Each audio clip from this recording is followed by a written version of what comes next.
Oi, Marco, bom dia. Ora, bom dia. Deixem-me descrever-vos aquele que eu considero o mais patético anúncio televisivo da década de 80. Eu vou descrever-vos, não vale a pena ouvirmos porque nem sequer tem diálogos nem nada, é só música. Mas nesse anúncio nós vemos uma espécie de Rambo, mas um Rambo de pechisbag. Um indivíduo que usa uma fita vermelha na cabeça e que tem um corpo musculado, mas que consegue fazer com que ao pé dele o Stallone pareça a Meryl Streep, para aí. Depois de atar a fita à cabeça, o tipo encaixa uma faca num coldre, atravessa a selva, supomos que seja a selva vietnamita, e atravessa-a a correr, e encontra duas miúdas giras. Toda a gente sabe que havia às dúzias no Vietnã, nas selvas, não é? Nem sequer são miúdas orientais, são duas miúdas claramente ocidentais, sentadas em trajos menores no meio da selva, uma delas com um chapéu daqueles de explorador. Ora, estas moças oferecem a esta espécie de Rambo o quê? Um anorak. E o Rambo veste o anorak, vê um helicóptero no céu noturno, saca de uma daquelas coisas que ardem e que deitam fumo para sinalizar, e finalmente sabemos o que eles estão a anunciar. É o famoso quispo.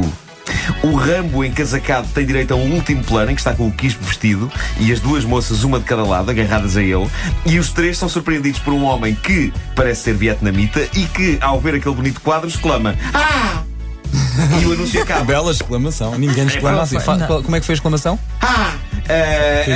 A exclamação do vietnamita é a coisa mais acertada deste spot, porque também nós a fazemos perante aquele espetáculo. É a nossa reação também. É seguramente um dos mais inacreditáveis anúncios da década de 80, mas eu lembro-me que fazia efeito.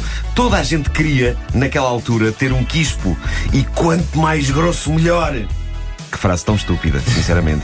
Toda a criatura ambicionava, por muito magra que fosse, transformar-se no homem da Michelin, com um opulento quispo, ou com um quispo ou um Duffy. O famoso blusão de penas, não é? Na altura parecia ser a coisa mais sexy do mundo. Teve uns parecidos com os Duffy, os da uniforme. Também. Tive um Duffy, sim, mas o uniforme era de marca, era uma coisa que. Mas os Duffy também. Eu ia à feira da Praça de Espanha comprar uniforme. Bom, é um Duffy tive, e aquilo era tão grosso que eu chegava a ter mais confiança quando andava na rua à noite por ter aquilo. Eu achava que se eu fosse atacada à naifada, o pior que podia acontecer era eu esvair-me em penas, não em sangue. De que cor era o teu Duffy? Lembras-te? Era preto. Não era encarnado como a Marty McFly, portanto. Sem mangas, não é? O clássico do Regresso ao Futuro. Sim.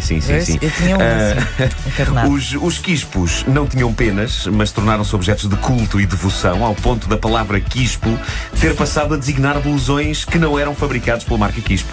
Eu lembro-me que, às tantas, o difícil era encontrar um quispo que fosse realmente da Quispo.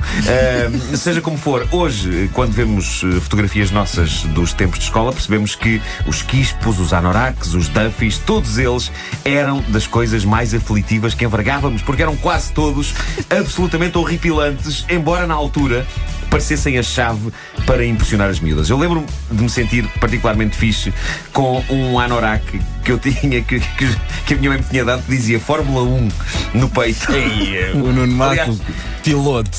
A razão porque durante uns tempos eu percebi de facto de Fórmula 1 era para dar credibilidade ao casaco. Já me bastava no verão ter de andar com t-shirts a dizer surf, não sabendo eu sequer deitar-me em cima de uma prancha. Mas a verdade é que nos anos 80 era difícil encontrar uma t-shirt que não tivesse ou uma referência a surf ou uma referência a windsurf. Alguma vez tentaste fazer surf ou windsurf? Tentei, mas recentemente, porque a minha mulher faz. E correu bem? Não. Filmaste isso? Filmaste? Não. Tentei só subir para cima de uma prancha. Bom, não ficaste lá na praia? Na areia, portanto. Subiste para cima, mas dava areia. No mar, só que o mar estava calminho. Quando o mar está calmo é ótimo para a pessoa aprender a subir para a prancha, disse-me ela. Verdade. Mas eu parecia que estava bêbado. Não estava. Bom, voltando ao blusão Fórmula 1, como eu o adorava, mas eu achava que tinha de o merecer. E por isso é que, ainda hoje, sempre que alguém me pergunta então quem é o teu piloto preferido do atual campeonato de Fórmula 1, eu respondo logo todo contente: Nigel Mansell! Mas Porque eu fiquei aí. Eu fiquei aí. Bom, o Nigel Mansell tinha bigode, era incrível. Pá. Hoje em dia seria um hipster. A questão é que nós usávamos os quispos porque achávamos que aquilo ia impressionar as miúdas, mas a verdade é que elas também usavam.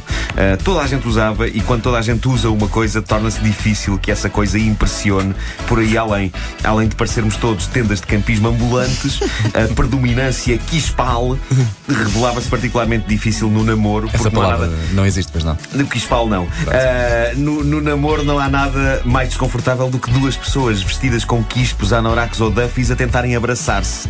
É muito complicado. Não é que eu tenha muita experiência nessa área, porque na época em que toda a gente vestia estas coisas, eu não tinha ninguém a quem me abraçar. Mas lembro-me de ver rias, Paulo, é tão casais. triste. Sim. Mas o partilhador dele É também era triste, assim. é triste. Mas eu via casais de namorados abraçando-se ou beijando-se e os respectivos casacos quispos corroçando um no outro, emitindo aqueles sons tipo. Parecia uma batalha de armas laser em volume baixinho. Seja como for, eram blusões que inspiravam fidelidade em quem os vestia. Eu lembro-me de usar quispos e anoraks até eles estarem com um aspecto terranhoso e começarem a ficar com rasgões de tão podres que estavam. Eu usava-os mesmo depois da capacidade impermeável dos ditos cujos começar a falhar. E não há nada mais deprimente do que usar um blusão que supostamente nos protege da chuva e depois de uma carga d'água ficar molhado até aos ossos. Era super deprimente, super deprimente. Falando de quispos, é impossível não falar nas variantes. Há um fã dos cromos, Eduardo Pereira, que descreve um tipo de blusão notável. Eu cheguei a ter também um destes. Eram aqueles que tinham a gola em pelúcia. Brutal. Diz ele, eram usados pelos betos que tinham mota e provocavam tremenda inveja nos outros. Pobres mortais embebidos em acne e hormonas atordoadas. Isto são palavras do Eduardo, é muito poético isto. Mas lá está, a experiência dele não anda longe da minha. O conceito do anorak com gola de pelúcia tinha o seu quê de estiloso para os padrões da altura, mas era preciso que fosse uma coisa como deve ser. As imitações tinham golas de pelo cuja pelúcia não era digna. Parecia peluche arrancada a um boneco ou a um coelhinho. E uma pessoa era achincalhada. Olha, nunca mais usei um quispo na vida e tenho saudades. Ainda de Marco, não é? Porque aquilo protegia do frio, de facto, não é? Pois proteger era fantástico. Sim. não é? Era fantástico. Isto é um bocadinho na moda de novo. Pois está, tens razão. Mas eu nunca estou na moda. Vais sempre a tempo, Nuno Marco. 80.